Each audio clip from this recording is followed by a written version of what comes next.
Thank you. How are y'all doing? Yeah. Thank you guys so much for coming in support for our climate. My name is Matthew Kim. I am 16. I go to St. Stephen's. My name is Louisa McDaniel. I'm also 16. I go to LASA. We're gonna have a great strike today. We have some amazing speakers lined up. And so, if you don't know already, we're having a sign-in where there's going to be there's a Google form and there's an email called climatestrikeatx@gmail.com. Email your name to that email or fill out the Google form and we will sign you up, and hopefully we'll get up to 1,000 people who do it, and we'll send you emails, okay? Yeah.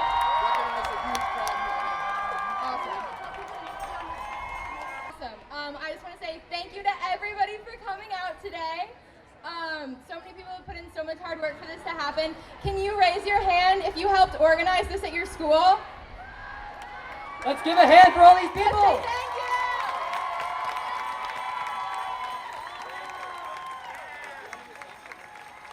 Yeah, we can do that. All right, so we are going to take a big group selfie. So if everybody could turn their attention this way. There you go. Everyone, make some noise.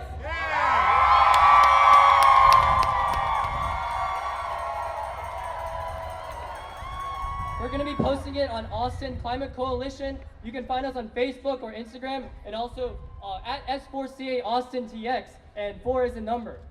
All right, so the first thing we're going to do today is Lloyd Doggett. If you don't know, he's one of the Austin representatives in our U.S. Congress. And he sent us a letter of greetings because he is in Washington, D.C. right now. So here it is. Since I must be in Washington today, I join you in spirit as we demand action to combat the climate crisis.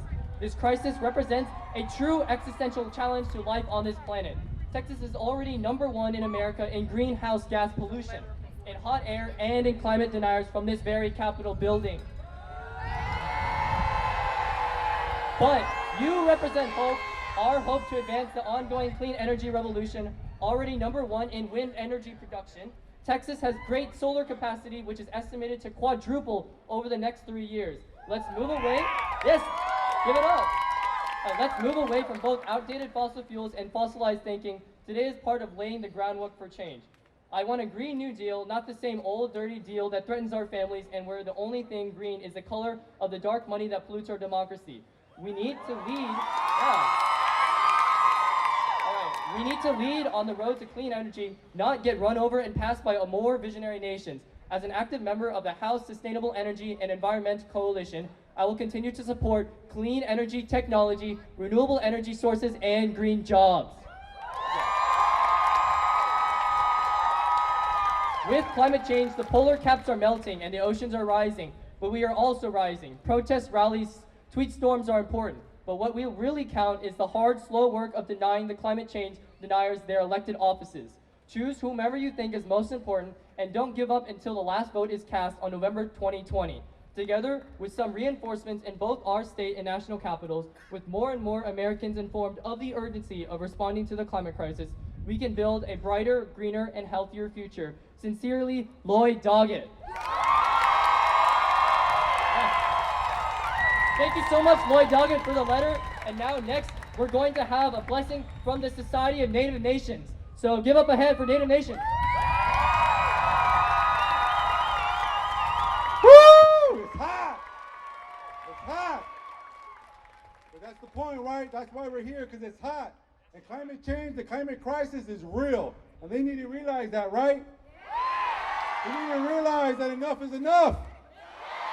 We need to realize that they're part of the problem and the reason why we're in the climate crisis we are in today. They need to stop taking money and stop working with the fossil fuel industries and the corporate industries that are putting us in the situation we are in today. So again, my name is Frankie. I'm with Society of Native Nations. I am Chumash and Tongva from California and Aborado from these lands here in Texas.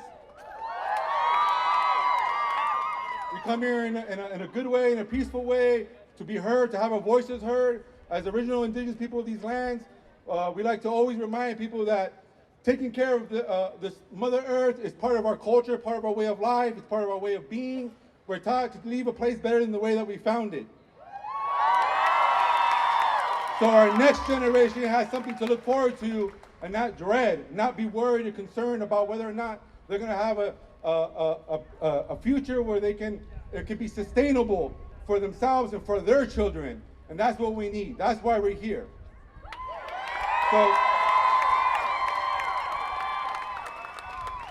So first I say, Mataki ape, hahini washte, wopiro makatanki tukashila. Creator, I say thank you for this beautiful day. Good morning, good blessings to all of my relatives that are here today.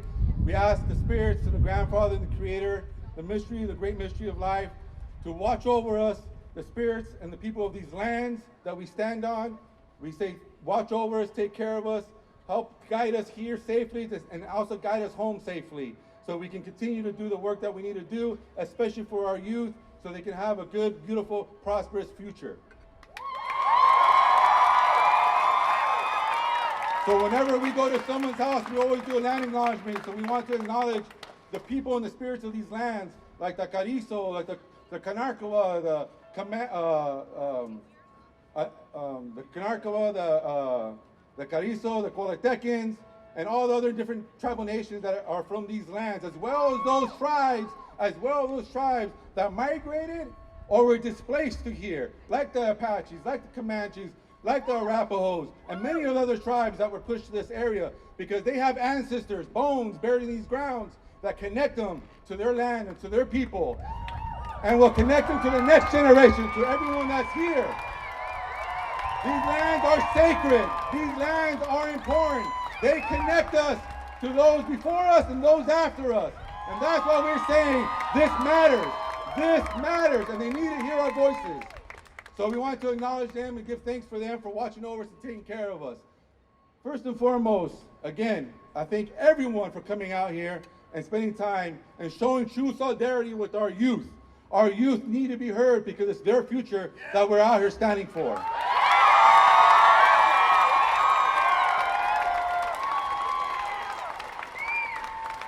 So I say from the bottom of my heart, with as many blessings and love as possible, that it makes my heart want to cry with happiness to see all the youth here standing and expressing themselves and demanding to be heard, because your voices are important and need to be heard.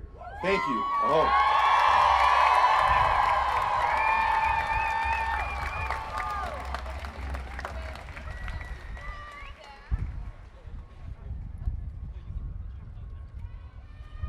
All right, that was awesome. Can we get another round of applause?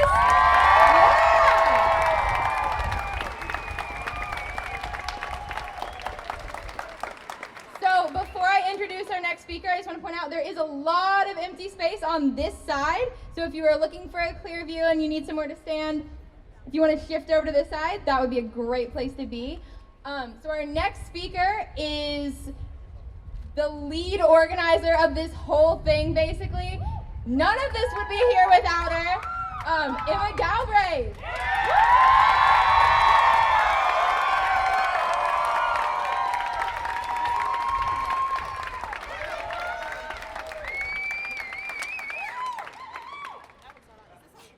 Is this one on? Good. Hi. Hi, guys.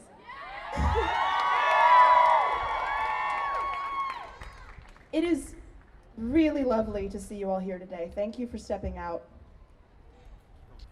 Whether you came here from school or work or home, your presence is seen by me, by your neighbors around you, and by the people who work in the Capitol who were elected by us and can just as easily be replaced.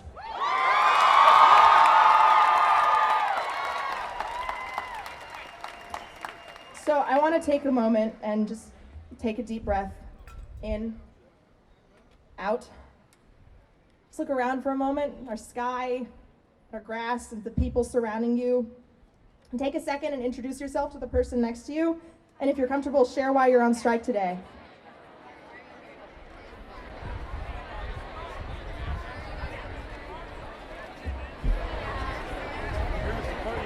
Thank you. My name's Emma, and I'm on strike today because I love life.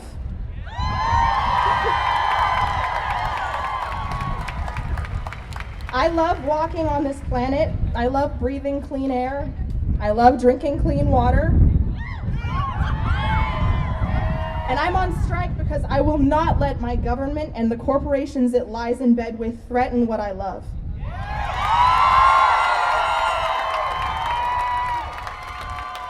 You know, when I approached my school's administration about putting up signs to promote the strike in our hallways, they denied my request because they said the strike would be a disruption to the learning environment. And that phrase will never not be funny to me. You know what else is disruptive to the learning environment? The climate crisis. Hurricanes, heat waves, allergies, fracking, coal pollution. So why are we all here? We are here because our government is failing us. We are here to act on our power as constituents. And we are here because the climate crisis is a threat to our existence on this planet. Since yesterday evening, when the strike kicked off in Australia, millions of people have been predicted to walk out and strike in 156 countries across the globe.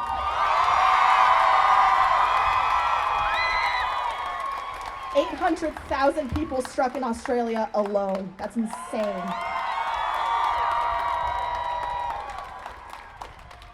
So this is really the largest climate justice gathering of all time.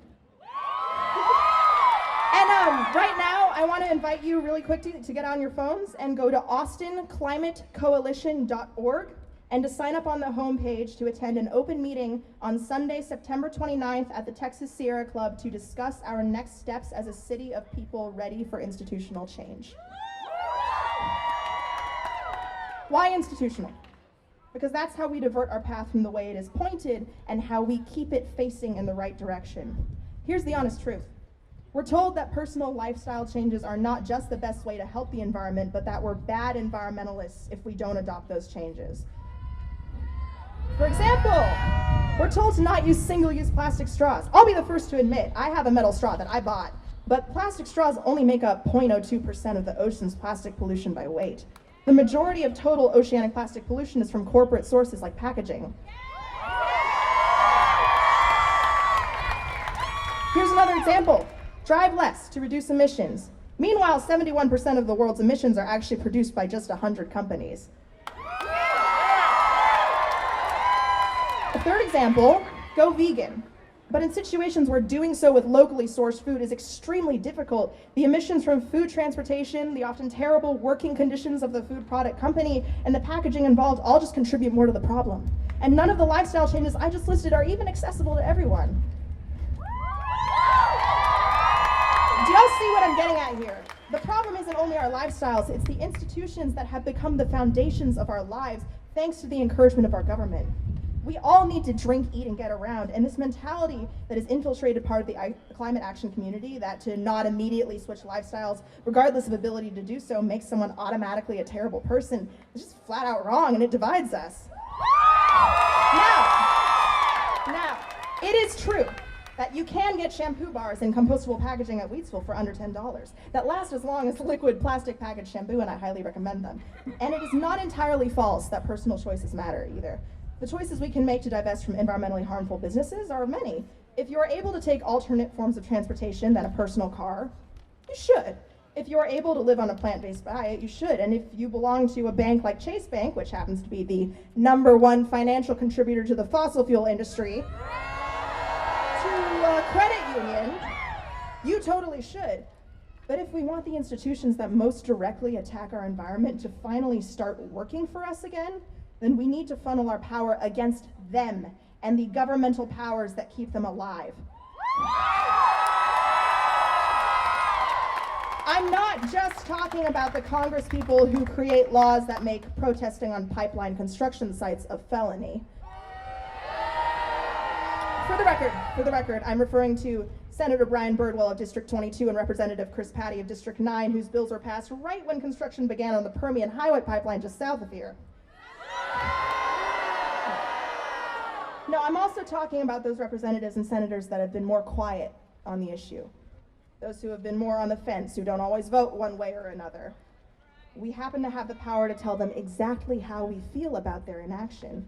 Or in the cases of Representative Patty and Senator Birdwell, what we think of their attempts to shut down the power of angry constituents. And as it turns out, we actually have a lot more power than we think.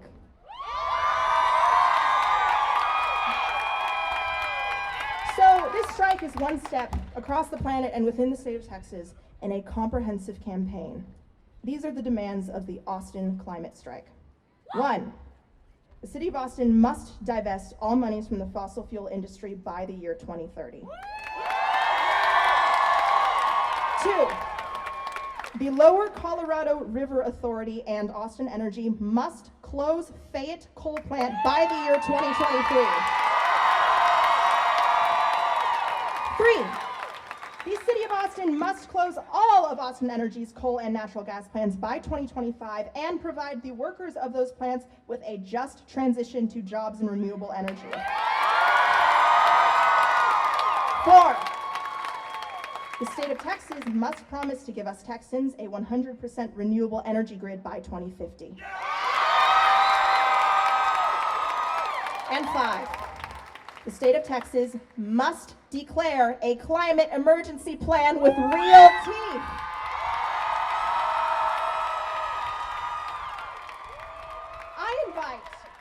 I invite the members of the Texas Congress who care about the futures of their constituents to declare a state of climate emergency and then to make a plan to fix it. These hurricanes are not natural disasters. They are the result of centuries of institutional decisions. Summers that beat heat records every single year are not normal. I know that many people in the Texas legislature have children my age. How do I know this? I go to school with some of them. And to you, the legislators right now watching kids who could easily be your own march out from school across the world so that you might hear them. I ask you what kind of world you think you are building for us. I ask you to remember the responsibility that you have to your constituents to sponsor and see through legislation that, at bare minimum, doesn't contribute to the crisis that threatens our lives. Because you have elections coming, and we are not waiting any longer for you to do your job. Thank you.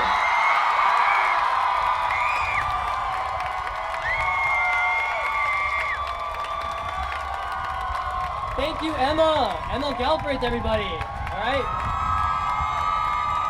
So, if you don't know yet, she's one of the climate strike organizers, one of the lead organizers, and she's a senior this year. And so thankful that she's been able to give so much energy to this movement. Thanks.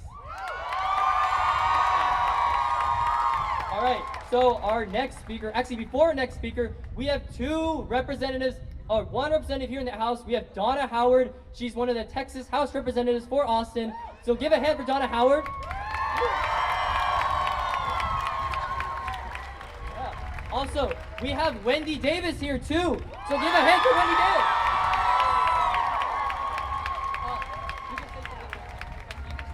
Okay, we have Donna Howard here, so she's just going to say a word. Yeah, just a word. And that word is, what you just heard from Emma is absolutely on point. The people in there that I work with have not been taking action. You are here to take action, and that's what's going to happen for things to change. So thank you. Thank you for being here. It's your future we're talking about. You are going to make us rely on science to make good decisions here. You need to make sure everybody in here hears you, and you need to make sure you vote and get people in this building that will do what you're asking them to do, because we're talking about your future. Thank you for being here. Thank you. Also, stay tuned because Wendy Davis, she'll be speaking later on today, so make sure you stay for that. All right, our next speaker, her name is Grace Minzer. So welcome, Grace Minzer. She's a student organizer. Hi, y'all. It is such a nice day out here. It's windy, there's a breeze. This is like Texas AC. I love it. My name is Grace Minzer, and I am a senior at Austin High School, and I am one of the strike organizers.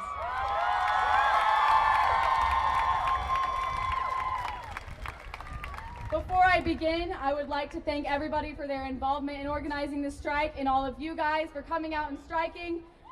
Your presence means a lot. This is awesome. So I'm a high school student. I'm pretty average, I guess. I don't really have a right to stand on this stage. It feels kind of weird. I mean, yesterday I was running around doing my test corrections for stats and doing my homework during lunch because hashtag procrastination hurts. And I really don't have any more of a right to stand up here than any of you do. And I really don't feel as though I can preach about climate change. But I can tell you about my experiences with getting involved in this strike. And I can tell you that I have nightmares about the environmental repercussions our society will be facing in not only my generation, but future generations as well. I can tell you that I am angry with the United States' decision to not call the climate crisis a national emergency. And I'm disappointed with myself for not being more proactive about this issue than I am.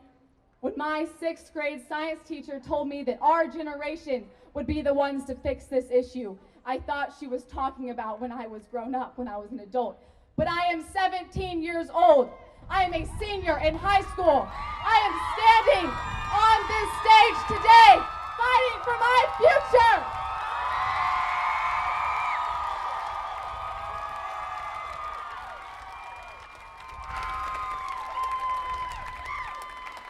I'm not perfect in all of this, and I recognize that I am a contributor to carbon emissions and I am a contributor to our global waste.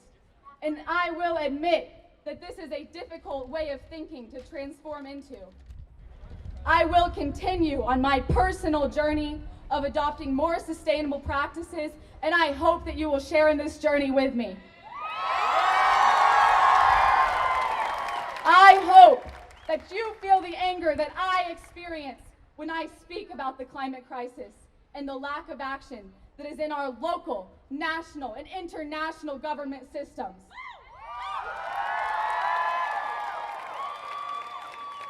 Albert Einstein, who I think we can all agree is pretty smart, said that the world will not be destroyed by those who do evil, but will be destroyed by those who watch without doing anything. I will no longer be apathetic as our society refuses to truly act on the climate crisis.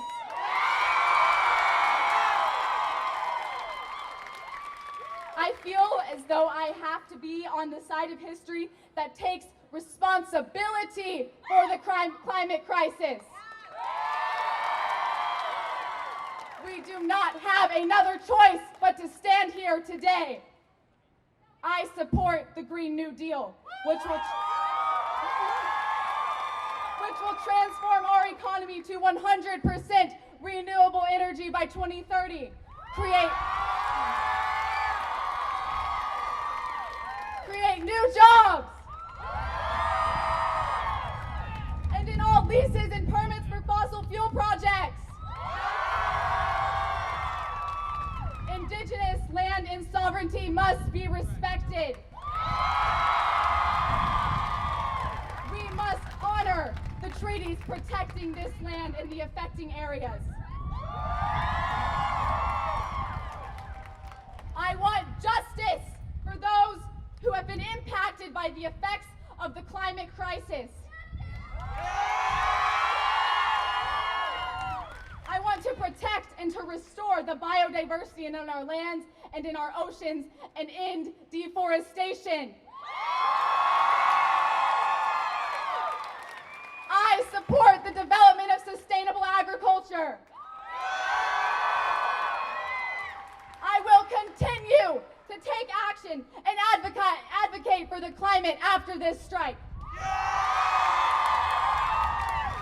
I will empower myself and empower others by not turning a blind eye to the science and the data that backs climate change.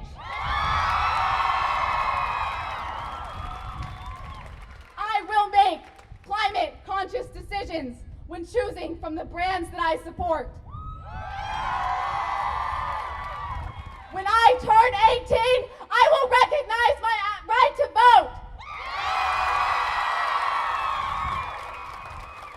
As citizens of the United States of America, We have to remember our rights.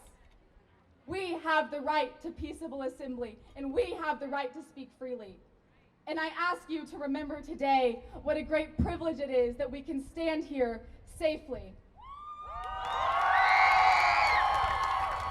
I hope that you will continue to be environmentally aware, that you will not lose hope in the wake of recent headlines, and that you will continue to adamantly demand climate action now.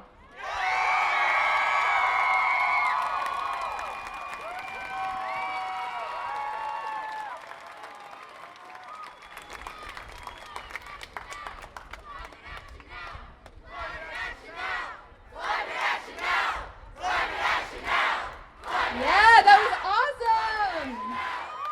Woo! All right, y'all. So our next speaker is Giselle Reblada. She came in all the way from San Antonio. She is a senior in high school. She's active in her robotics and earth club, and she plans on becoming an environmental engineer. Woo!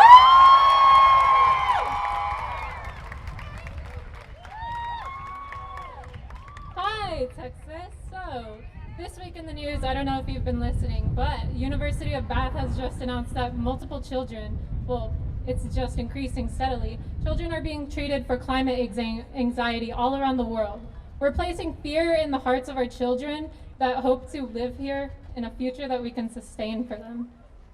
Hurricane Imelda is impacting Texas the same way as Harvey did in 2017. With widespread flooding from nearly 45 inches of rain, businesses have been ruined and homes have been devastated. The USDA has reported that crop yields, such as corn and soy, continue to decline and are steadily declining as weather becomes more extreme. Texas is not immune to the changes that will occur. We must collectively push for change to be done. As individual actions do make a difference, we cannot forget to pressure those who represent us and better the future. We have a responsibility for the coming generations, and our responsibility begins with forcing our elected officials to act. The problem in Texas today is that little action is being taken. Our representatives are either not doing enough or are completely failing to address this issue. Lobbying from the fossil fuel industry, a powerful industry in this state, is no help. Citizens must be represented, not corporations. Our lives are at stake, and to submit to the wishes of a company rather than the well-being of citizens is immoral. Ecosystems are being destroyed, the ocean is creeping up on shorelines, natural disasters are at their most extreme. Texas will be just as devastated as the rest of the world. Within the next decade, we must make drastic changes to guarantee a stable future. This is the largest dam threat that we need to address, and action must be taken immediately.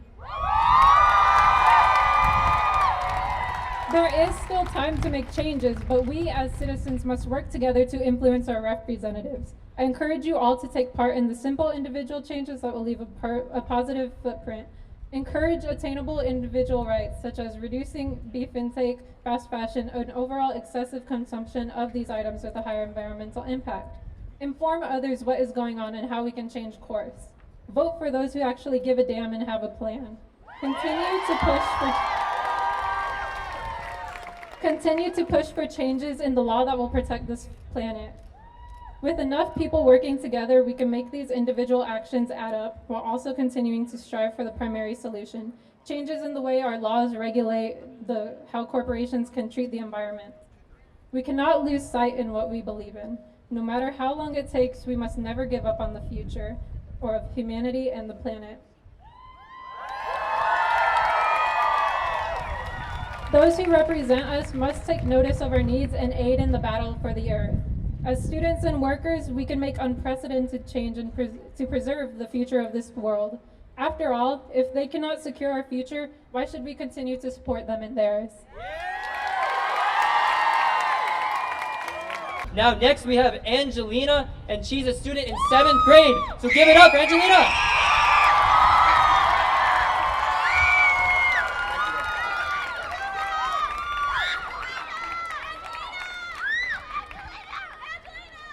Thank you to all that have come to acknowledge the world that we may live in.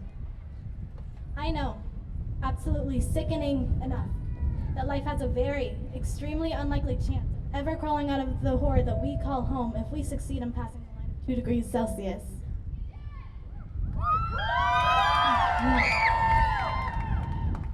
Much farther down the road, a mass extinction could occur and might. This is believed with odds of 95%. 95% is what could be the tipping point of our world's dread to become non-existent ceaselessly. If we die, life will still persevere. This is what we may then take to for comfort. But horrifically enough, this hope would still be misleading. The planet has a timescale of 1.5 billion years until it will be ultimately uninhabitable. A more grim concept of 0.8 billion. This means the causing of no life will be a cause of no life to ever be sustained on our world ever again, in a dark, terribly incomprehensible eternity of time. This is caused by, most significantly, the people in there.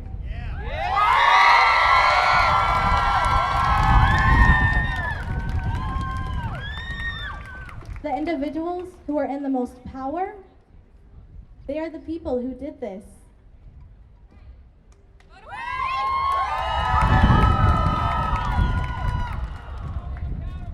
The reason individuals aren't as terrified and utterly disturbed by the fact that the complexity of life itself only has 1 billion years left to exist is because we believe that there will be another chance.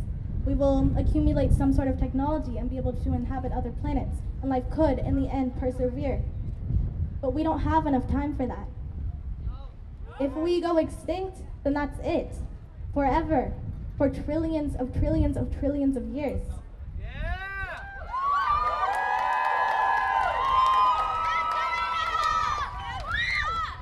A ceaseless and oppressive ending. Life starting and ending in a minuscule sector of the universal timescale. The never-ending nothingness. I could end this on a scale of assurance that everything might turn out all right. But with what I now know, that would very likely be a lie.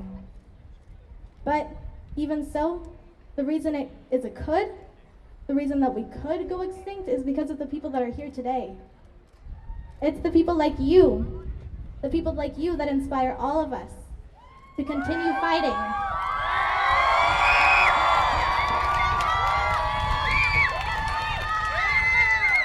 That is why we need to fight as hard as we possibly can. Because that would be it if we didn't. Thank you.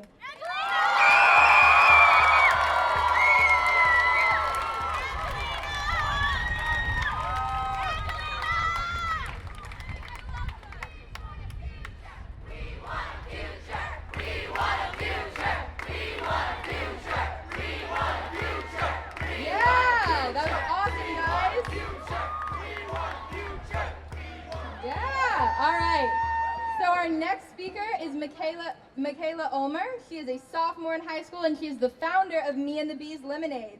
She not only puts sweet lemonade on the shelves on Whole Foods and many other stores and restaurants, she donates a percentage of her profits from the sale of her lemonade to local and international organizations fighting hard to save the honeybees. Let's welcome Michaela!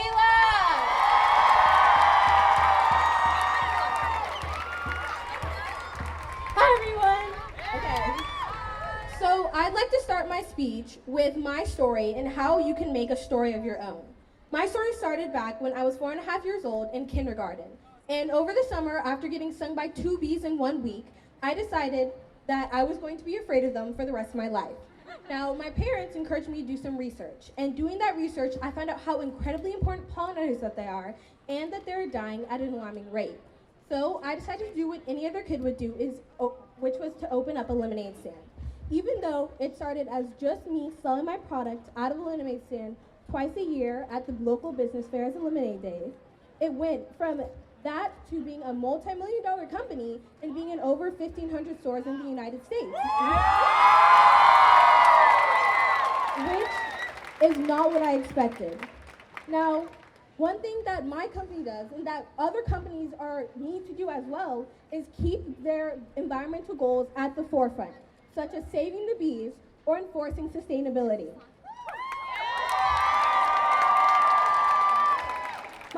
is, dreaming is an essential part of making a change, and the best dreamers are us. Kids who have an awesome idea and wake up to write it down in our notebooks, or see a problem in the world and help brainstorm ways to help solve it. Not everyone wants to start a company, but everyone makes choices and everyone can make a change. It's up to our generation to stop and reverse the environmental damage before us. We are the ones to do it, we will do it, partially because we have no choice, and partially because we're the best ones to do it.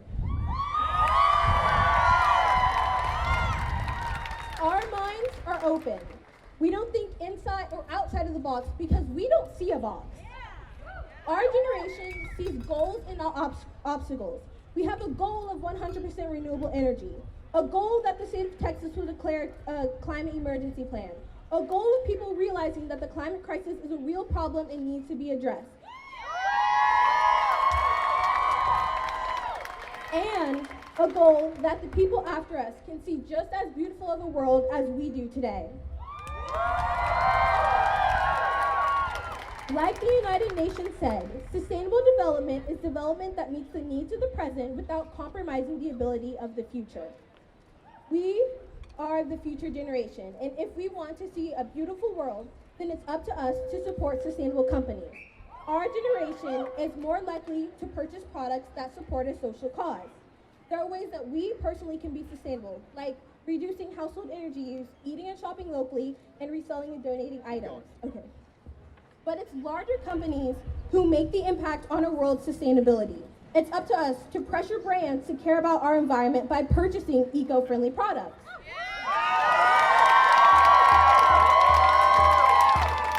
I started small and grew from there. There are so many things that we can all do to help sustain our resources.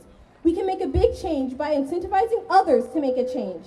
In closing, it's easy to be overwhelmed by these seemingly incessant stories about the environmental damage we're doing to the earth. It's easy to think, why should I do anything? The damage is so far gone. It's easy to be afraid of failure. But the only true failure lies in not trying. Regret is what we should fear. Ask yourself if you're doing your part, if you're encouraging others to do theirs. The world is a beautiful place, and our generation is its hope for the future. Thank you.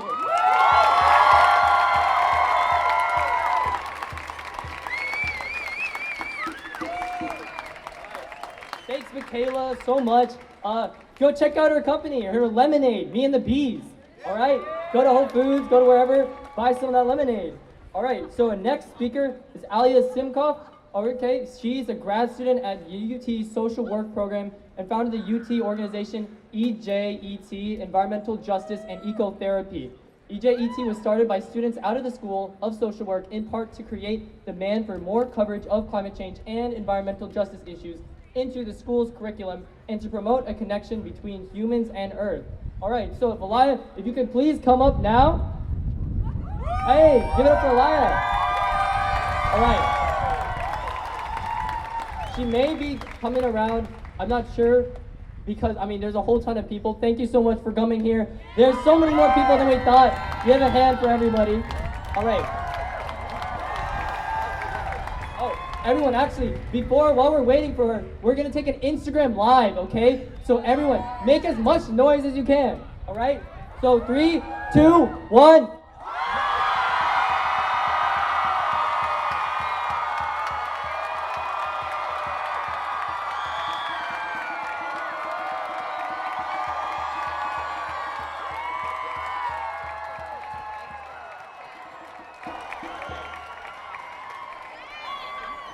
So, while we're waiting for Elia to show, we're going to have Kelly Jane, and she's a physics teacher at Headwaters School here in Austin, and she has some ideas for future climate action, all right? So give it up for Kelly Jane.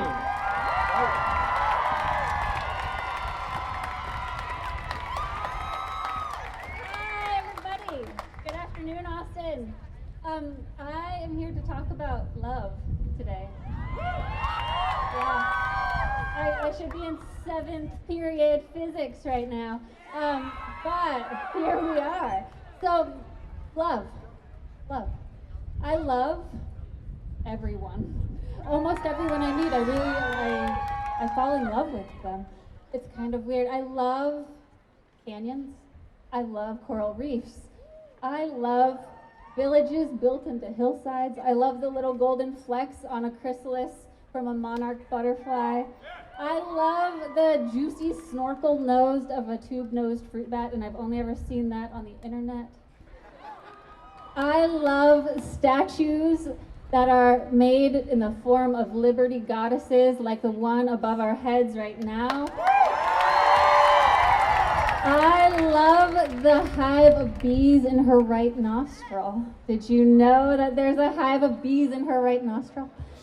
Yeah, and I love the star that she holds in the hawks that perch there in the evenings. So with all of this love, it begs the question in me, what are we doing here? I know what we're doing here today, but I mean, what are we doing here on this planet, in this Milky Way galaxy? What's it all for? Is there a God? And so these questions got me to pursue physics and astronomy. And in part, this is why I became a physics and astronomy teacher, so I can ask my students as they learn about the hundreds of billions of galaxies, what they think. Oh my gosh, my skirt is blowing up. What they think about those big questions. In part, I think I've answered some of that question, but there's a lot left to figure out. And in that mystery, what I do know is that we have it really good here. I never want to live on Mars. I never want to live on the moon.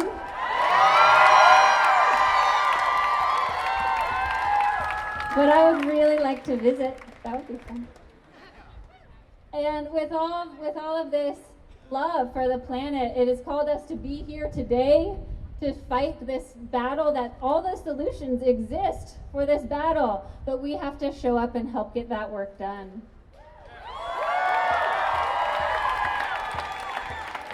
But how do we do that, right?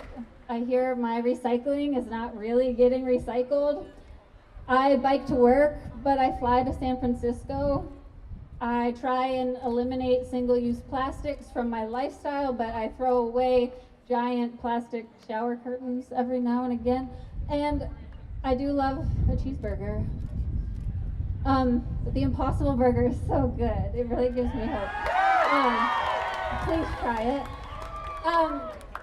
So I think I feel like it should be the government's job to do these things, right? And these problems that I just listed, eating meat and recycling, that's not the problem like the great Emma Galbraith just talked to us about, right? Like Elizabeth Warren mentioned in her debate last week. Yeah. The problem is the fossil fuel industry. And yes, there's more, but we need to keep that stuff in the ground.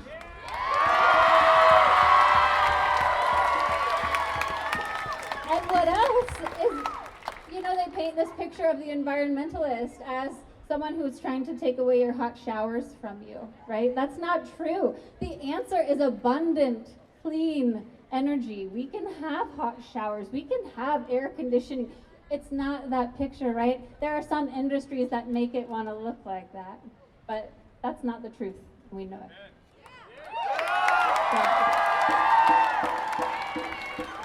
So it might be silly for me to think that the government should swoop in and eradicate fossil fuels and legislate a path to the end of single-use plastics. And it might be silly, right? But I gotta say also, there are some candidates who are running pretty soon that I am excited about, and please register to vote. I know there are a lot. Yeah, there are a lot of 12th graders out here. And see me after I've got my voter registration forms, and I saw about 6 other people registering people to vote. Do it today. Do it today. But all of those changes that we need to happen, that we all want to happen, that's only ever happened because of stuff like this, because of walking out, because of sitting in, because of striking, and because of the love in our hearts that powers us this way. So, we have to be fueled by that love, and it's a little easier. Then we think, oh, maybe there's a path. Maybe it's love. Maybe we show up with love. And I know there are many paths. I wish I knew how to make $1 million and buy up, or maybe $1 billion, and buy up the lands that we want to protect. I don't know how to do that, but Chris and Doug Tompkins, some of my heroes, have done just that. They've saved 14.2 million acres in Chile and Argentina. And just down the road at 3rd and Congress is the Nature Conservancy. And they've been doing that and more for years. They're at almost 120 million acres preserved.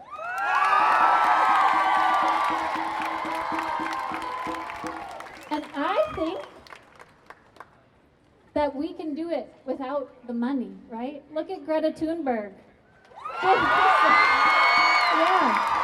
56 weeks ago, she sat outside Parliament with a sign and with some love, and she came back every Friday. Every Friday. And here we are. We can do that. Thank you. Hold on. What am I saying now?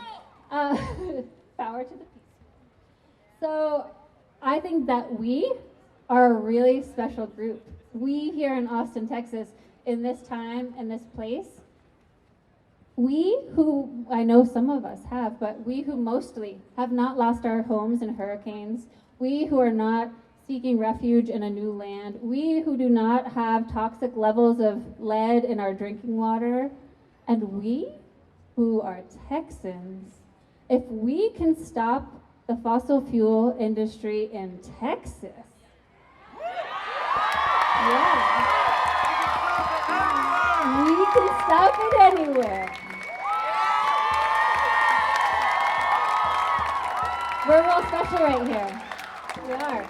So I want to get behind the youth who organized this event and each person who came and sacrificed their daily schedule to be here today. I want to get behind the 7 demands that Emma talked about, and I want to do that with love, because I think love, truly, you've heard it a million times, but I think it's really the answer.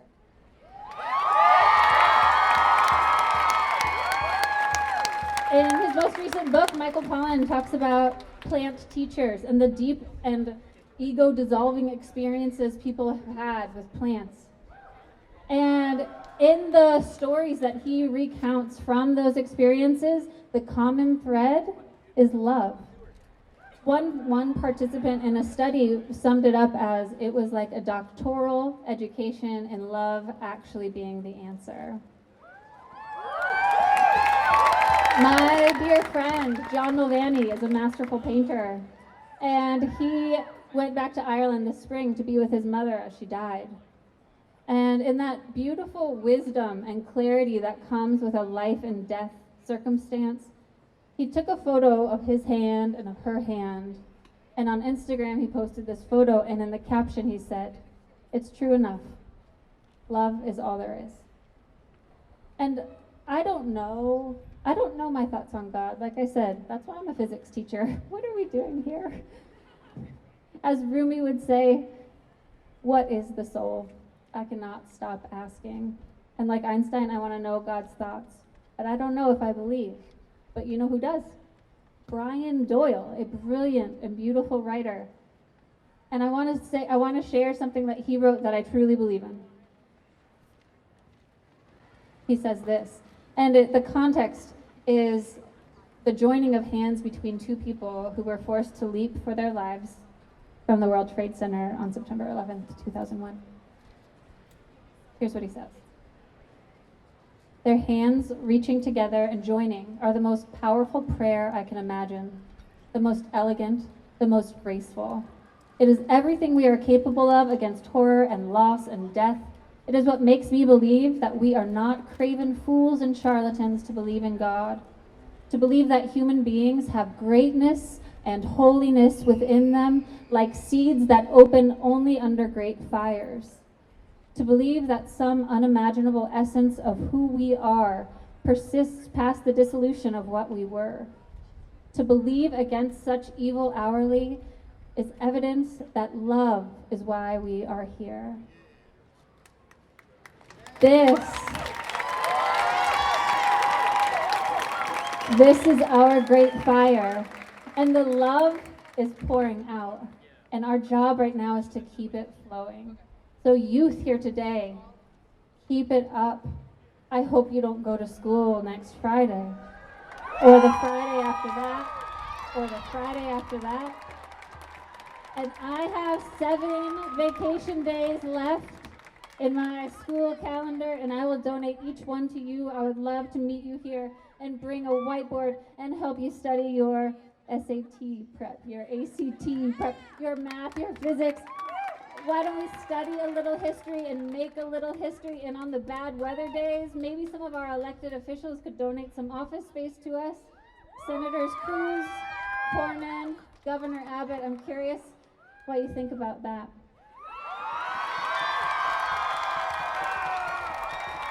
So, register to vote. Vote. Look up that tube-nosed fruit bat. Let your love light shine. In my 7th period physics class, if we could check in at some point, maybe over there, for attendance purposes. Thank you. Thank you.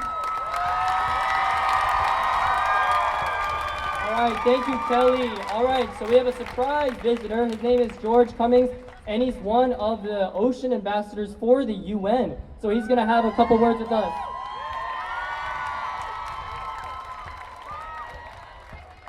What an honor to be here.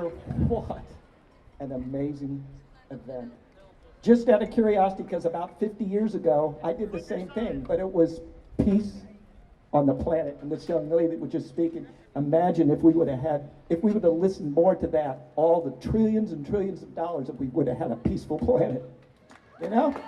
So, if you happen to be a parent, a grandparent, or you're the child of a parent who marched back in the 60s and 70s, I'd like to see your hands. Look around you, look around. So, from the UN, I'm going to be as quick as possible. There are 3 things they want you to know. One is every small action counts. Simple. This counts. Plastic straw, no bag, less gas, ride a bicycle, walk, blah, blah, blah. All of that counts. Together we can. Look at this. We can do things together, right? The last one is really the most important for me personally. It's we leave no one behind.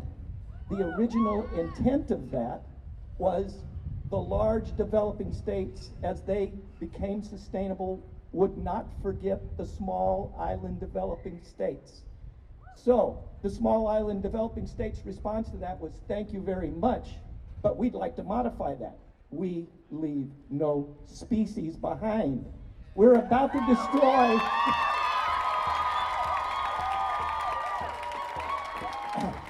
we're on target to destroy somewhere between 30,000 and 1 million species in the next 10 years. And one of those is the bee. Right, it can't happen. So there it is. Every small action counts. Together we can keep doing this. I also in Cozumel organized 2 of the Future for Friday March for the Ocean events.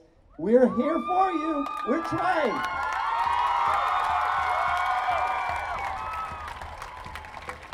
Mina Shakarchi is currently a staff member for Austin's District 10 Council member Allison Alter, and she has helped to coordinate the strike through her work with the Sierra Club Climate Change Committee. She has previously worked as a community organizer and an outreach coordinator for nonprofits including Save Our Springs Alliance and the Colorado River Alliance. She holds a bachelor's degree with honors from the University of Texas at Austin. Let's give it up for Mina!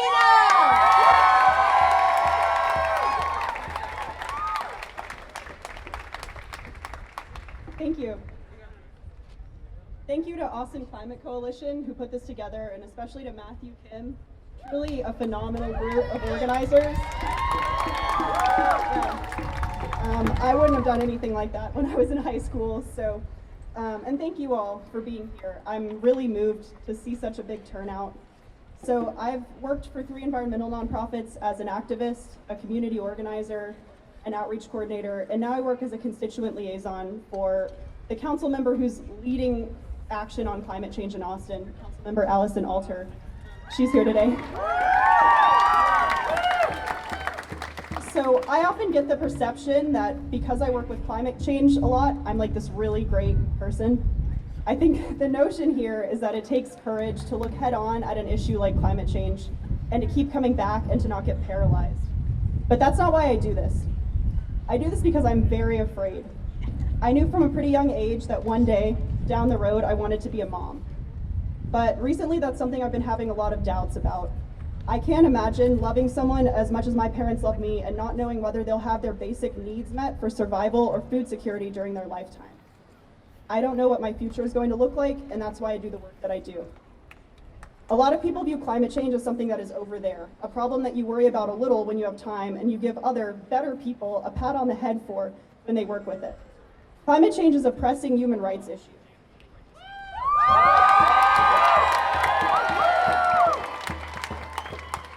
I've become especially interested in how we talk about the climate crisis, and make no mistake, it is a crisis. Because of my work, I spend a lot of time occupying the gap between the information that we have and what it takes to achieve the change that we want for a community. Anytime we have information and we're trying to bridge this gap, we are assuming the role of educators. Many of us occupy this role as an educator with the climate change deniers in our lives. Maybe it's somebody you work with or somebody you have an annual, somewhat terse Thanksgiving dinner with. For some of us, it's closer to home, a parent, a friend, or a significant other. These people are not evil, and many of these climate change deniers are not stupid. If they live in the US, chances are they've been given access to the facts that climate change is happening. So what's missing in their understanding? And how do we bridge this gap between information and community motivation? Throwing more facts at people isn't going to persuade them. There's something social scientists call a confirmation bias, where the higher someone's IQ is, the more stubborn they'll tend to be about seeking and clinging to rhetoric that fuels their pre-existing beliefs and refusing to accept contradictory information. When any of us cling tightly to a belief, well, Wendy, it is a way of cloaking ourselves against vulnerability. In my experience, the hardest thing about bridging this gap between information and community action is in valuing trust over facts in transactional exchanges. Taking off this cloak and asking questions, caring about why the people we were talking to came to their views. With climate change, I think that's a particularly difficult thing to do, but when we build trust and rapport, we figure out what's important to a community. We can show compatibility and build bridges between our information or desired action and their values, beliefs, or concerns. Another piece of rhetoric I hear all too often is that we should worry about climate change because we could lose everything. Everything. It's cosmic. It's too big. Nobody is capable of caring about everything. People are only capable of caring about something. So take the time to figure out what an individual or community cares about. Make it local or personal. Show people that climate change is something that is not over there, but something right here in your backyard, affecting your kids, your family, your neighbors, and your friends.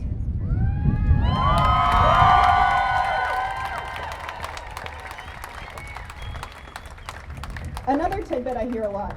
When I tell people I work on climate change, they often ask me, so is there any hope? Or my personal favorite, so are we all screwed? I understand where they're coming from, but I don't think this is the right question to ask. There isn't some clear metric between screwed and not screwed, some fraction of a degree of warming that will definitively draw the line between humans thriving and human extinction. Put that way, the issue of climate change is reduced to binary, all or nothing thinking. It's daunting. Their question does show, however, that we have a choice between closing our eyes and shoving our fingers in our ears and focusing on what climate economist Michael Grubb calls a case for conditional optimism. Grubb believes that the adoption of economic, technological, and ideological shifts needed to address climate change lies on an S-curve. Slow adoption at the beginning, then skyrocketing as the concepts become more mainstream, and then leveling off as the present system is dominated by these innovations and smaller scale economies. In other words, a critical mass is reached, a tipping point at which culture influences policy and economy. The climate crisis is unprecedented, so Grubb can't guarantee that the economic systems and technologies we need with regards to climate change will follow this trend, thus the conditional optimism. The Climate Town Hall, held by presidential candidates earlier this month, illustrated to me a shift towards practicality in the way we and our leaders discuss the climate crisis. The key when we talk to people about climate change is in moving our focus away from fear and shock. What could any individual possibly do in the face of several generations of industrialism, in the face of massive corporations that now have, according to one Supreme Court ruling, some of the same rights as people? Fear-mongering is not a productive way to talk about climate change. One of my mentors says that her goal is to instill in people a framework of abundance when they think about the climate, a sense of what is still possible. Climate change is happening, there's no denying that. We're already seeing evidence of it. If we obtain net zero global emissions tomorrow, our planet would still continue to warm for another 40 years. But we must shift away from this dichotomy. The climate crisis exists on a gradient, and the actions we take today impact how we'll be eating, breathing, and living 40 years from now. Our work must no longer be about preventing the worst, it must be about mustering the energy and creativity to foster some sort of abundance for when all of this is over, and heartening ourselves not to bury our heads in the sand in the meantime. Asking whether the situation is hopeless is not a relevant question. Rather, we must ask what we can do now that will impact what our lives will look like. We have to change our power structures, but we also have to change the way we look at those power structures. We have to change our approach towards organizing. Corporations are not people, and while at times that can make us feel small, it also gives us our greatest advantage. One last thing I get asked a lot in my line of work is whether protesting or organizing really works. I think my generation is tired, distracted, and doubtful that a small group of people can make a difference. The climate crisis is unprecedented in scale, but it is still a social justice issue, and it follows the same structure as previous social justice movements. For example, Mothers Against Drunk Driving was started in 1982 by two moms sitting at a kitchen table. In just 20 years, their education efforts cut annual drunk driving fatalities in half across the US. Also,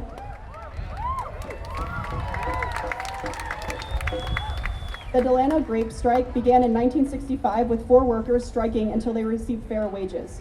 In 5 years, upwards of 10,000 workers were participating in the strike. They negotiated a collective bargaining agreement with the US's largest produce farmers, and a precedent was set for organizing labor unions that is still used today. Hopeful examples. Every great movement began with this group of organized people adopting some funky practices until they reached a tipping point at which the change accelerated and translated into tangible policy and economy. It's hard to predict when we will reach that tipping point, but today, this event heartens me that with climate action demands, it is a when and not an if. This climate rally is not an event that you go to once a year and then forget about. This is an opportunity to empower yourselves, to find involvement with local community groups, to build capacity, to build momentum, to build a network, to build a movement. Enjoy this day, enjoy the work you have done in coming to this event and helping to make this day happen, but know that this is not the end of your work. The stakes will always be high, the time to act will always be short, and that will never be an excuse to bury your head in the sand. Stay engaged, stay woke, stay hopeful, stay compassionate, stay vulnerable, and do not forget that you are powerful. What other choice do we have? Thank you.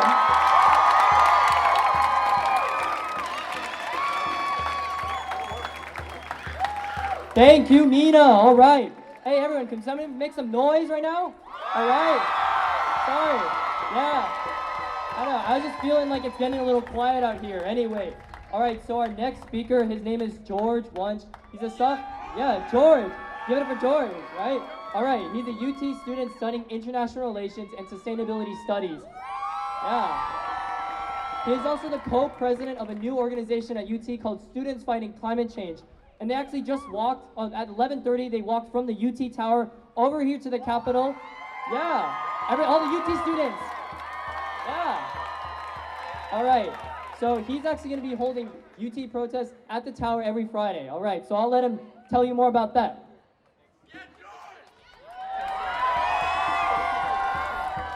Hi, everyone.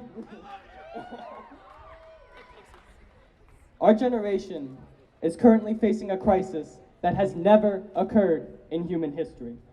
It's a crisis that threatens the very air we breathe, the land we live on, and the one and only planet we're able to call home. The climate crisis threatens to transform the world as we know it. It threatens to flood our coastal cities such as Houston, New Orleans, and Miami, to leave entire swaths of our one and only planet inhospitable to human life due to extreme heat and desertification, to force hundreds of millions of innocent people from their homes due to drought, storm damage, and rising sea levels. It threatens to leave our future desolate and scarred. We must refuse to let that happen. We must force the institutions that represent us to act right now, and to act in a way that properly addresses the absolute severity of the crisis we face today. Because in all the ways that this crisis feels hopeless and terrifying, we should also recognize it as an opportunity. We have solutions. We have ample solutions. We have the tools and the skills needed to turn this tragedy into a moment of change that transforms our society into something equitable and sustainable, into a society that cares for the least fortunate among us as well as it cares for those at the top. A society that promotes a connection to nature and views it as one system that we're all a part of, rather than being removed from it. A society that does not strive for bottomless economic growth for a select portion of its population, but for the well-being of all its citizens.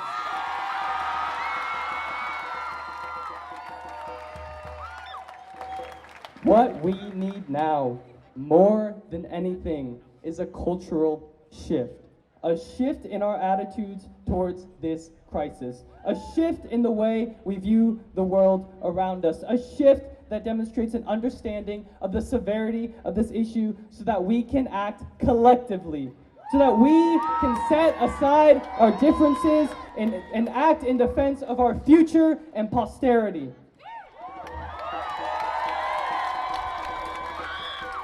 We will be the generation that makes that shift.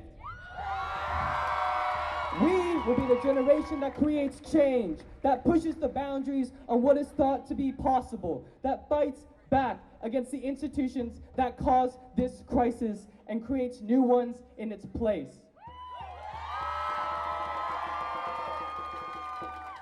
We will make that change because we must. Because if we don't, then we will have nothing. As you guys can all see, there's a movement occurring here and around the world, and this is only the beginning of it. Change is coming. It is coming now. Be a part of that change. Join a movement that does not settle for desolation, that does not settle for death and collapse. Be a part of something so much larger than yourself.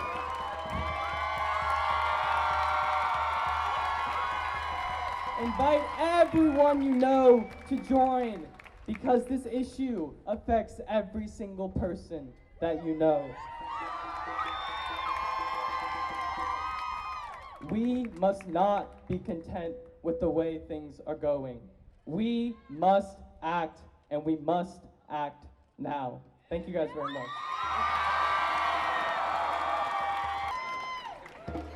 All right, y'all. So our next speaker is Jacob Biggerstaff. He is a UT student, and he is a member of the Austin Hub of Sunrise, a national youth-led movement dedicated to fighting the climate crisis. Hi, thank you. Climate activists find themselves asking the same question over and over again. How has our government failed to act when we know the climate crisis is real? How come the progressive city of Austin hasn't done better? The answer is there. We've just been too afraid to name it. And those of us who have been marginalized by our society know the answer. Racism, capitalism, colonialism, classism, and so many other systems of oppression.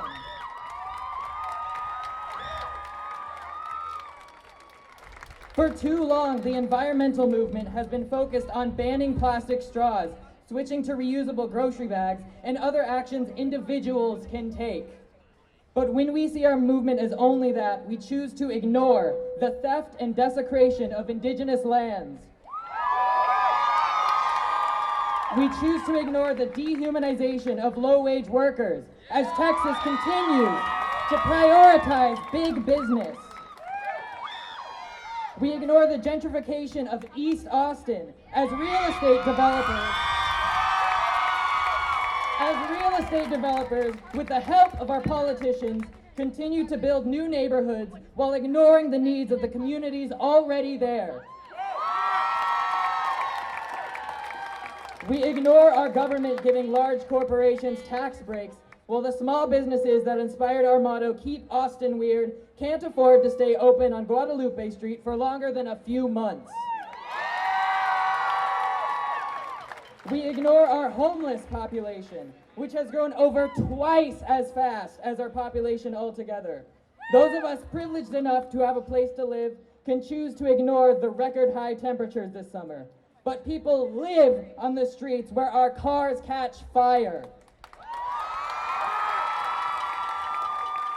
And City Council today is considering a plan to ban our homeless from the streets, making it easier to ignore our issue.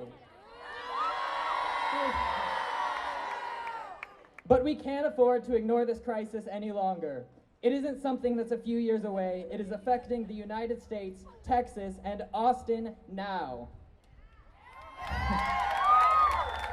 Our neighborhoods are facing more frequent, more severe flooding, and we are forced to foot the bill for our own resilience. We can't feel safe letting our dogs swim in Lady Bird Lake due to toxic algae blooms. For a week last year, we couldn't even drink water out of our own faucets. Our city will pat itself on the back for declaring a climate emergency, but it's one thing to declare an emergency and another thing to act on it. I appreciate our representatives who showed up here today, but I want them to understand that showing up is not enough. No more lip service. We need action now. Our eyes should also be focused on our institutions. I'm a student of the University of Texas at Austin, and unfortunately, I can't be proud to say that today. UT needs to be a leader in our community and sever its ties with the fossil fuel industry.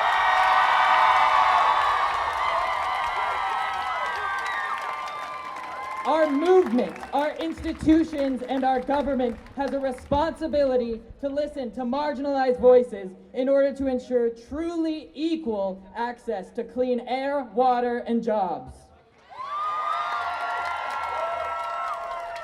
While politicians drag their feet, I believe youth-led movements like Sunrise have the power to affect change. Don't let this momentum end tomorrow or even past the next election. Find a movement here today. Go to the tables in the back and ask how you can be involved. Find a movement that speaks to you and take an active role in it. Take an active role in your community, and together we can end this crisis. Come next Saturday to protest Nancy Pelosi, who could ruin our chances of a Green New Deal. Thank you. That was Jacob, and he's part of the Austin Sunrise Movement. You've probably heard of them with AOC, you know, Green New Deal, right? Yeah. All right, thanks. I'm so grateful they're here in Austin, too. And our next speaker is Janice. She's from, she does Earth Day Austin here, and she's going to speak a little bit about Earth Day Austin. So give it up, Janice. Hi, first of all, I just want to acknowledge your leadership here and now. So adults sometimes think about young people and teens as adults in training, like you're gonna become, like have a life someday that you're preparing for. That's a load of crap. You have a real life right now, and you have a right to protect it, and a right to raise your voice, to stand up for it. It's moving, everything you're saying, I'm listening, and it's so moving, so thank you. In 1970, 50 years ago, students like you stood up at UT for the first ever Earth Day event in the world, all over the world, and many of those students became the adults that are now disappointing you. But Many of them stepped up and stayed. And I want you to know that we got your back. We are right, we do, and we will follow your lead. So there are organizations all up and down this row here, and I want to call out their names. Sierra Club, 350 Austin, Citizens Climate Lobby, Extinction Rebellion, Calixto, Save Our Springs, JOLT, Campaign for Nonviolence, Austin DSA, of course Sunrise, Environment Texas, WWF, Climate Change Now Texas, Yellow Bike Project. Now, Austin Justice Coalition, look them up. Austin Climate Coalition, obviously.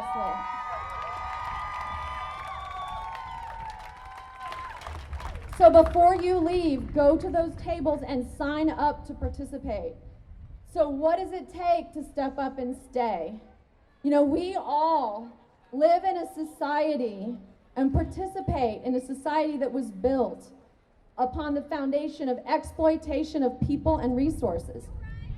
And it's heartbreaking to have to participate in that society every day. So what does it take to step up and stay?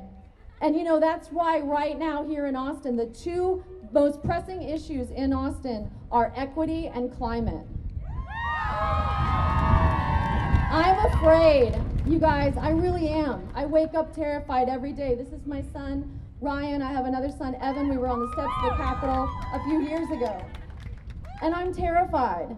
You know, I know that the UN agreement that we're not even committed to participating in anymore, that same UN agreement, listen, even if everybody keeps their word, we'll be at 3.5 degrees warming by the end of the century, which is unsustainable. We're not there yet. It ain't getting handled. It's not. Now, can we make a difference with that? Yes, but it takes everything we've got, especially when every day we go back into society where it's not working and must participate. You have to stay awake. It takes courage. It takes making the choices that matter. It takes courage. It takes disrupting the status quo in your thinking and your actions every moment. And that's not easy, but it's doable. And holding each other to account for doing the same. Every moment.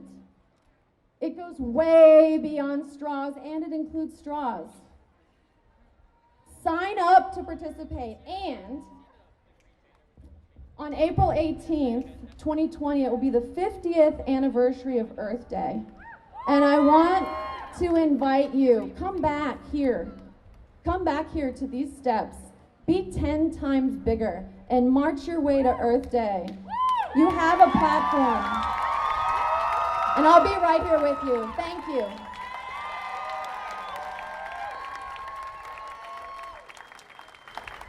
Thank you very much, Janice. All right, so our next speaker, his name is Keaton Peters, and he also started a new organization called Branch Out. All right, so give it up for Keaton.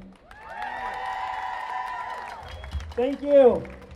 Thanks to everyone who showed up. Austin, you really showed up today. I'm going to talk about one issue in particular and just kind of go in depth about the Permian Highway Pipeline, which is slated to run through the Hill Country. So the most obvious thing that's wrong with this is that its sole purpose is to transport oil and gas from the Permian Basin to the Gulf Coast so that they can burn it for fuel or export it to other countries through the Houston terminal. And they want to do this so bad because they're overproducing in the Permian Basin. And they're drilling so much that this area of Texas is actually sinking under the ground because of all the fracking water that is dissolving the limestone. So they're producing so much gas that currently they're also flaring it, where they're burning off the excess on the site of production, which is causing awful pollution and health hazards for the local community there. And so their solution is, oh, we got to get this to market. So let me just tell you real quick about the company that's trying to build this, Kinder Morgan. And, you know, their founder used to be the president of Enron. And for those of you who don't know, Enron had a huge huge scandal of defrauding their investors and then filed for the largest corporate bankruptcy in the history of the world back in 2001. So that's who we're dealing with.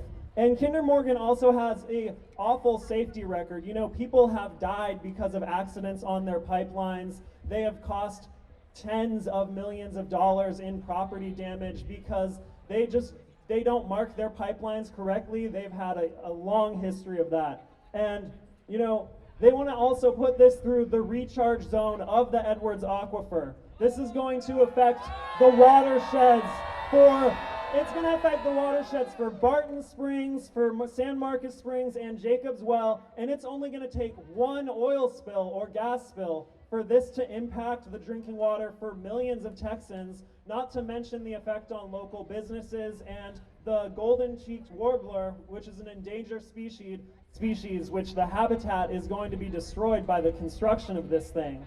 So, in addition, Kinder Morgan has not even done a full environmental impact study of this project because of some legal loophole. So these are just some of the reasons why. And you know, this has also been an issue that has pissed off a lot of conservatives in Texas. And the reason why is because the company is using the power of eminent domain to seize the land from private landowners. And you know, there's also this bill that you might have heard about. Emma mentioned it, and it's HB 3557, which makes it a felony for anyone to protest so-called critical infrastructure, including pipelines. So, and you know what you're going to hear from people who support this? They're going to tell you that this pipeline is going to create a lot of jobs. Well, you know how many jobs, you know how many permanent full-time jobs this pipeline is going to create? And this isn't coming from me or some environmental organization. This is from Kinder Morgan's website. The amount of full-time jobs that it'll create in the long term, 18. I think that all of you know something that could actually create sustainable energy and a heck of a lot more than 18 jobs, right? So here's what we're going to do. There's this campaign called Move the Pipeline, Save the Water, but I'm here to say that that is not enough. You know, we have to stop the pipeline and save our planet, right? Because wherever this pipeline is, it's not just going to affect our water. It's going to be destroying sacred lands that are sacred indigenous lands. I'm sorry, there are too many tribes. I couldn't name them all. But, you know, it's also going to empower the oil and gas industry to keep producing more in the Permian Basin. Because not only do we have to stop the pipeline, we have to stop the production because, you know, we don't have time for an incremental transition to renewables. We have to have radical, rapid action to transform our energy sector. And we have to put the people before the profits. And so that's why I am in this fight, and that's why I started Branch Out, which is a nonprofit that not only is going to report on these issues, give you the latest environmental news, but also provide action steps. Because, you know, how many times do you see something going on and you're like, wow, this article sucks, I wish I could do something? You know, at the end of this news, we're going to say, here's what you can do. So, you know, here's what we got to do is we're going to stand up to the fossil fuel industry. We're going to build the people power. Because imagine what we could do if we stop this project in its tracks right here in Texas. That'll create a ripple effect throughout the rest of the country. So, thank you so much. I'm going to be over there if anyone wants more information. Get your email down on my clipboard and we can do this together and we can fight for social justice and a livable planet.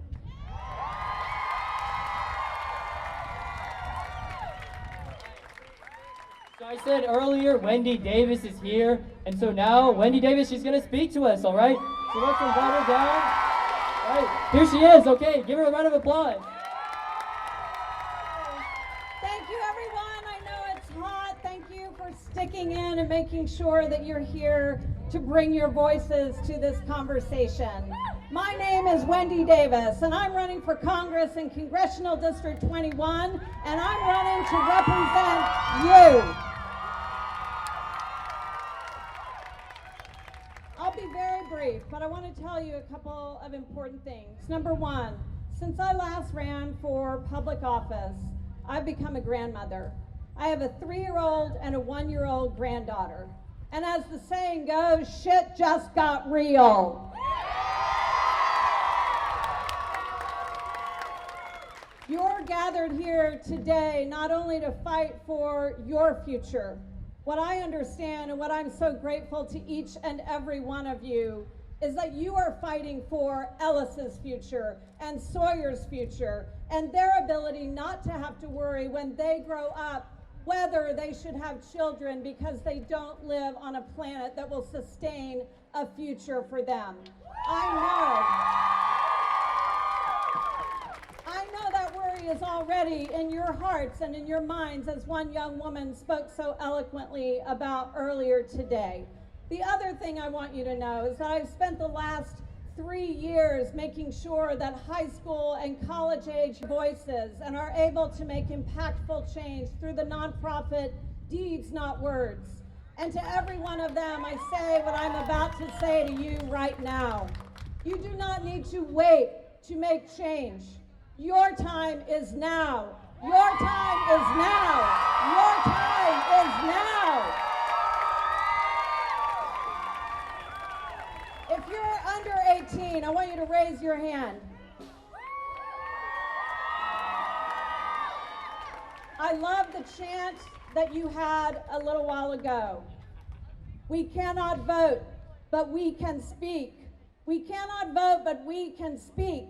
And that's exactly what you're doing today. And I know this is not going to be the beginning or the end for you in using your voice to make sure that we save this precious planet. Number 2, if you're older than 18, raise your hand.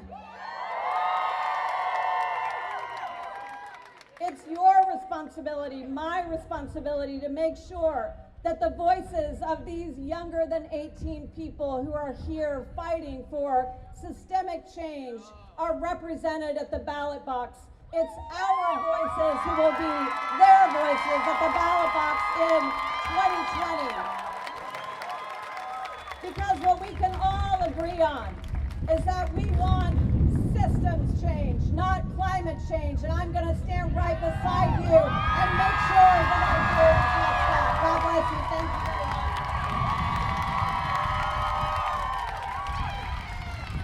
All right, let's give it up one more time, all right?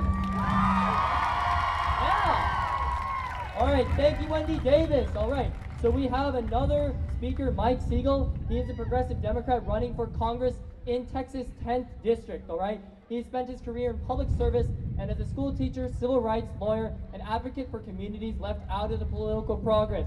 So, please give it up for Mike Siegel.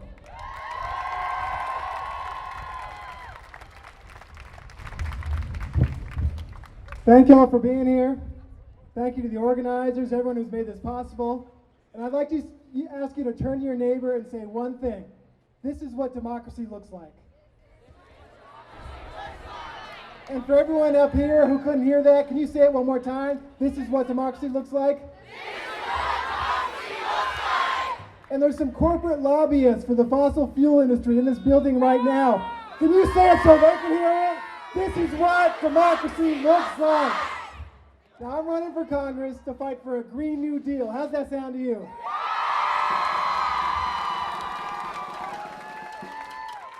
And the district I'm running in includes a coal plant that Emma Galbraith mentioned earlier. It's in Fayette County, not too far from here. And do you think we should close that down? Raise your hand if you live in the city of Austin. So the bad news today is when you turned on the lights, you used coal power. Our city municipal energy corporation, Austin Energy, owns that coal plant or a part of it. So we own a part of that plant. And when they opened it 40 years ago, they said it was going to be clean coal. Do you think that was true? And I'll tell you, I've been working with the folks out there. Not all of us go to places like Fayette County, but the people who live near that plant have been suffering for 40 years. So it's not just climate change we're talking about. When that air comes out of the coal plant, that results in acid rain. That's poisoning the water. That's poisoning the crops, the animals. It's causing cancer. It's causing Alzheimer's and asthma for the kids. So when we talk about having a coal plant that's paid for by the city of Austin, we need to do something about it. Don't you agree? And to me, we talk about a Green New Deal. In Texas, we can take the lead. And so that means we need to close the Fayette coal plant. And we also need to create thousands of jobs for young people like you in a new green economy. And we need to do more, because those folks are going to be dealing with the pollution for years to come. So that's when we talk about environmental justice, right? We need to deal with the cleanup, not just at Fayette Coal, but also in that Houston area where they have these chemical plants right near predominantly people of color communities. We need to close those plants as well. So all of you who are here today, I am inspired, I am motivated to fight back, to give you real representation in Congress. So you are the leaders. You are the future we need. And you are what democracy looks like. Thank you.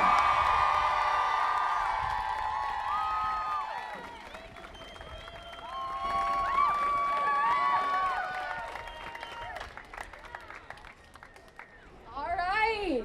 Thank you. Yeah.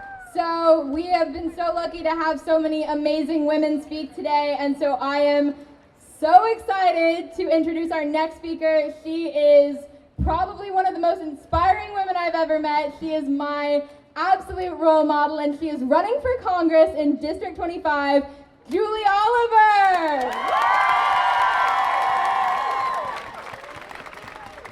Oh my God. Hi, everybody. My name is Julie Oliver, and I'm running for Congress in District 25. I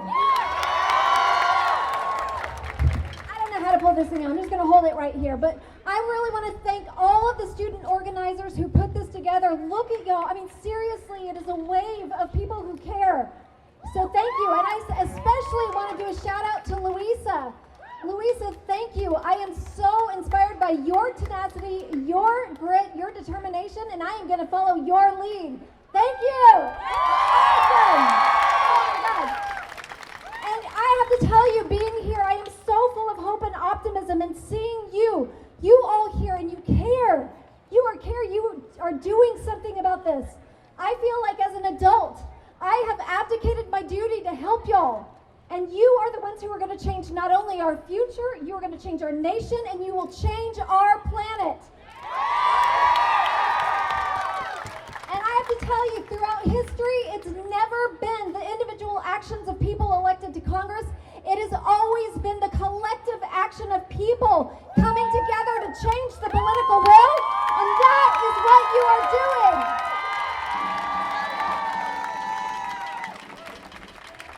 And so I'm inspired by you. I mean, young people gathering here, taking real risks, so much more risks than the guys inside of this building or the people in Washington, D.C.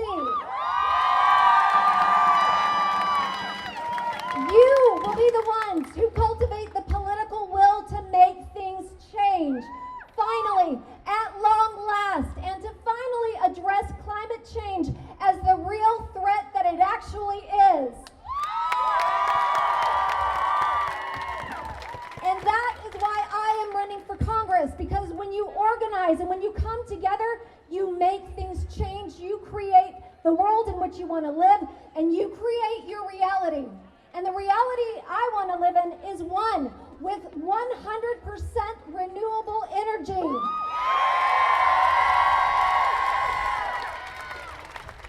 So we know the climate crisis is not a single issue, and as Audre Lorde said so eloquently, there is no such thing as a single issue because we do not live single issue lives. But it is the defining issue of our generation, and we must act.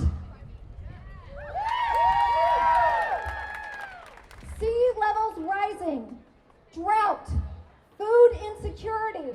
These are all the results of climate change, and they all affect our lives, whether we know it or whether we want to bury our heads in the sand about it.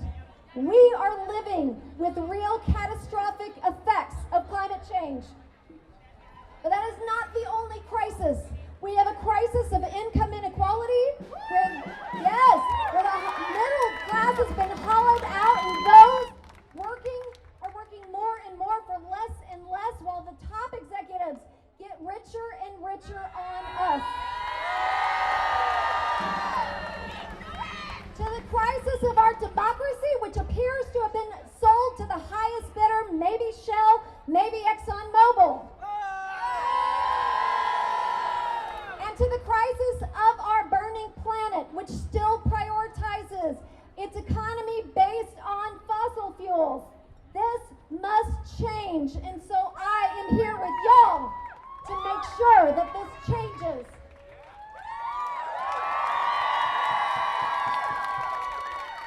So we're going to stand together, locking arms and fighting for what it is we want to see. And Austin, we are talking to you. Divest of your fossil fuel investments ASAP.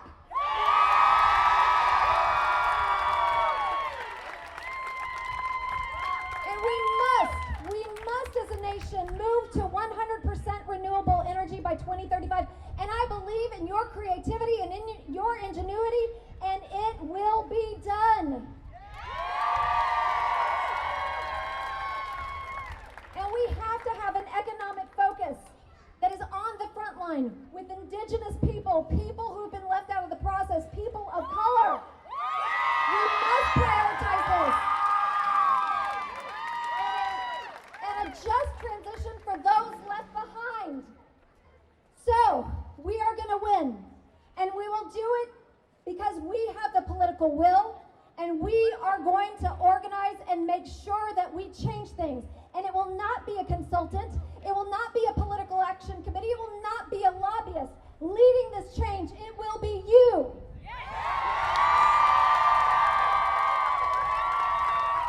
So I have one ask of you.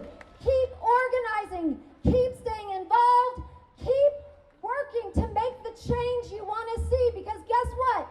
This is your movement. This is your planet. And this is your moment. Thank you.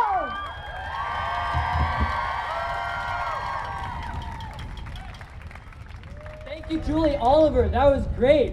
All right, so our last speaker of the day, all right? Give it up. Let's send some energy, all right? Yeah.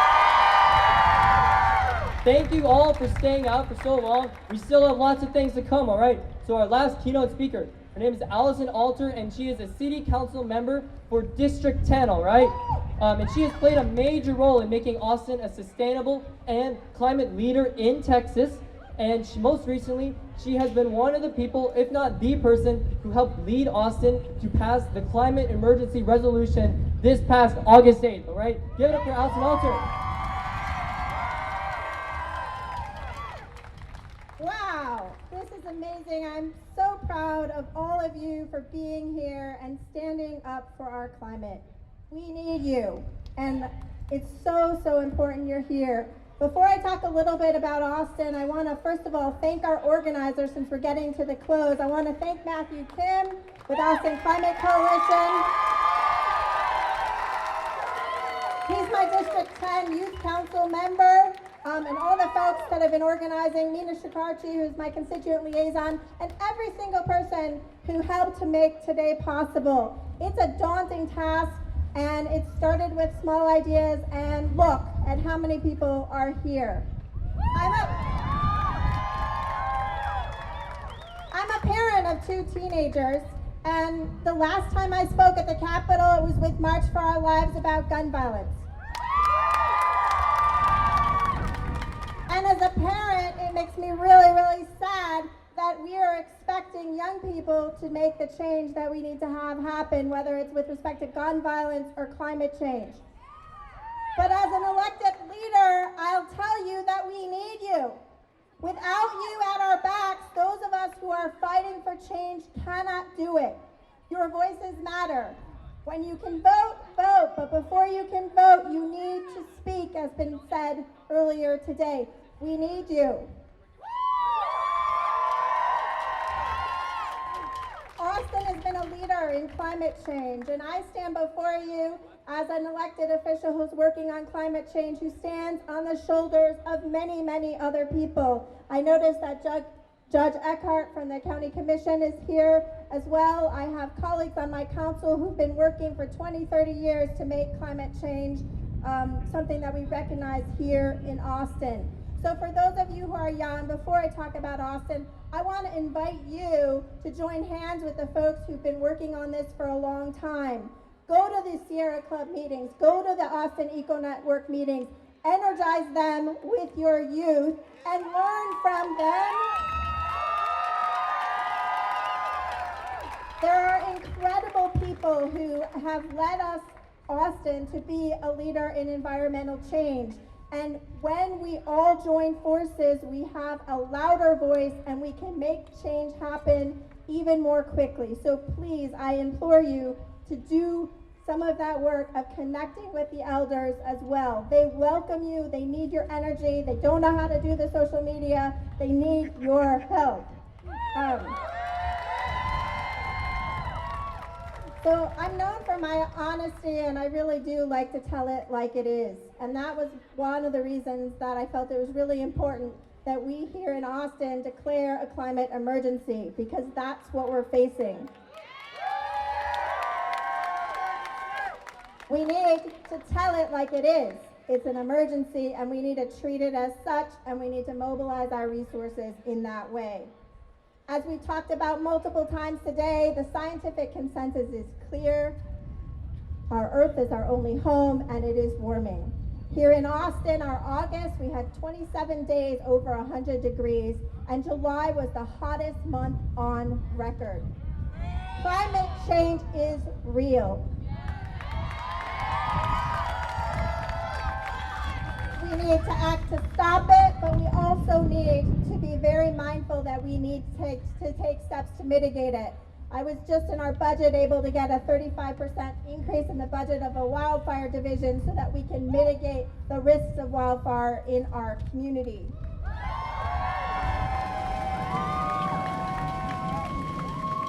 We have the risk of wildfire, flooding, and I could go on, but I want to tell you some of the things that we are doing to act. So as I mentioned, I was the lead sponsor on a unanimously passed resolution to declare a climate emergency here in Austin, and for us to take whatever steps are necessary to make a safer climate. In doing that, we joined over 900 jurisdictions across the world who are basically saying to our national governments and our state governments, you may not act, but we will, and we will call this what it is, an emergency.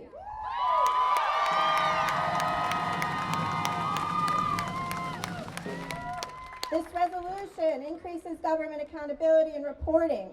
It makes greenhouse gas emissions part of our budget process. We have to think about the implications for greenhouse gas emissions starting next budget year. It prioritizes infrastructure to support a more aggressive timeline in meeting our emissions reduction and our zero waste goals, as well as our renewable energy goals. The resolution emphasizes input from citizens from all over Austin, especially those neighborhoods that are most vulnerable to climate change.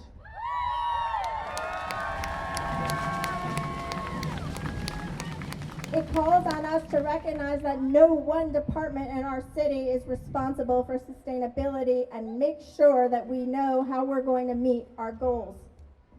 In May, I also sponsored a resolution that also passed unanimously to electrify our transportation, our mobility systems citywide. We're going to be,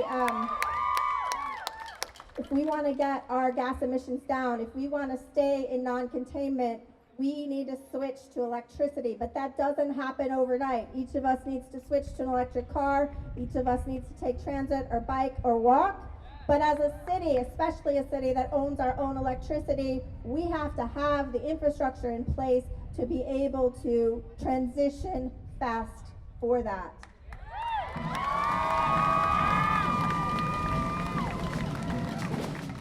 In May, we called for a climate resiliency plan and we endorsed the Green New Deal. And by next May, Austin Energy will be using 61% renewable energy.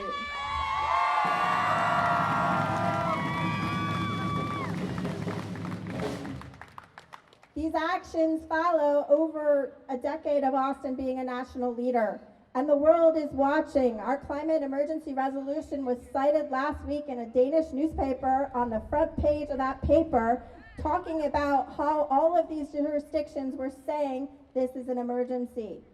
So just as each of us jurisdictions have to speak up, each of you have to tell it like it is. We know we're in a climate crisis. We know the mitigating the effects of this crisis is within our control.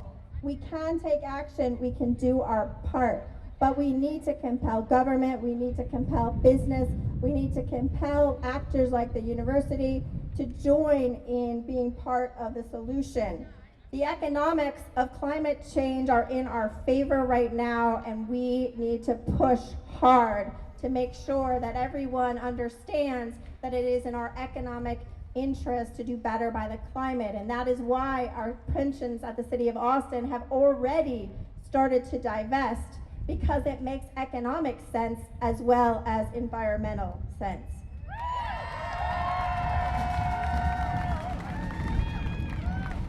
As an elected official and as a parent, it's my responsibility to stand up for climate change, stand up for gun violence, and I am thrilled to see so many of you here skipping school. And the giddy two-shoes in me has a hard time saying that, but I am.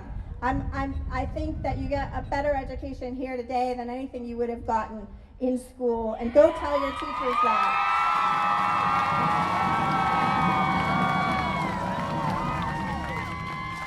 So if you could join me in telling it like it is and calling it an emergency and making sure that you show up at City Hall when we have these resolutions that are trying to push our city staff, to push our utilities to do the right thing on climate. We need you there. We have a lot of challenges in our city, and we have to make choices. And if the climate folks think, well, Austin's got it all covered, you're wrong. We have lots of things that we have to worry about, and I invite you to be part of the process.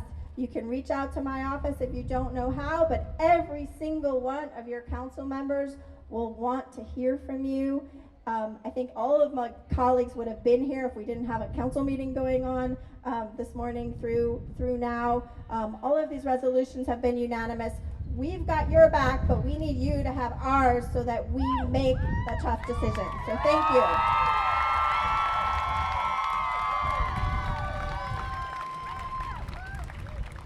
Thank you so much, Allison Alter. Please give her another round of applause. Yeah. She's been amazing in City Council. I don't know if you've been following, but as she said earlier, she was one of the lead sponsors for the Austin Climate Emergency Resolution, which was amazing that we joined one of the many cities in the U.S. in now fighting for climate action, all right? Okay, so she was the last speaker, so we're now going to go into musical performances, but before we do that, we're gonna have a few words. Yeah, so I just want to start by clarifying what exactly Austin Climate Coalition's demands are. What exactly are we asking of the government? So we're asking that the City of Austin must divest all funds from the fossil fuel industry by 2030. The City of Austin must close Austin Energy's coal and natural gas plants by 2025 and provide workers with just transitions and training to jobs in renewable energy. The Lower Colorado River Authority and Austin Energy must close Fayette coal plants. Big one. The state of Texas must promise to have 100% renewable electricity generation by 2050, and the state of Texas must declare a climate emergency plan with real teeth.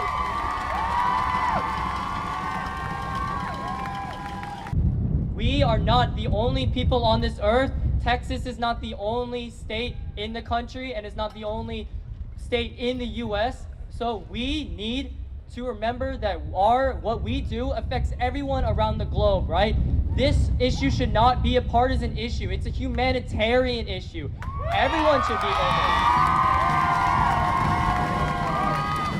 Not only humanitarian, we see it around the world. We're seeing it right now. We're seeing tropical depression in Imelda. We saw Hurricane Dorian. We're also seeing the loss of water in lakes like Lake Chennai in India. We see heat waves killing people by the hundreds in developing countries. We are lucky to have AC here in Austin, where we can stay inside during the 51 days of 100+ degree weather we had last year, while other people are not fortunate enough. And it's the elderly and it's the young children that are suffering the most, and also the lower income communities that do not have enough voice, that don't have the voice to tell the representatives that they want their chemical plants, they want the fuel, they want that all away from them so they don't experience these horrible health effects.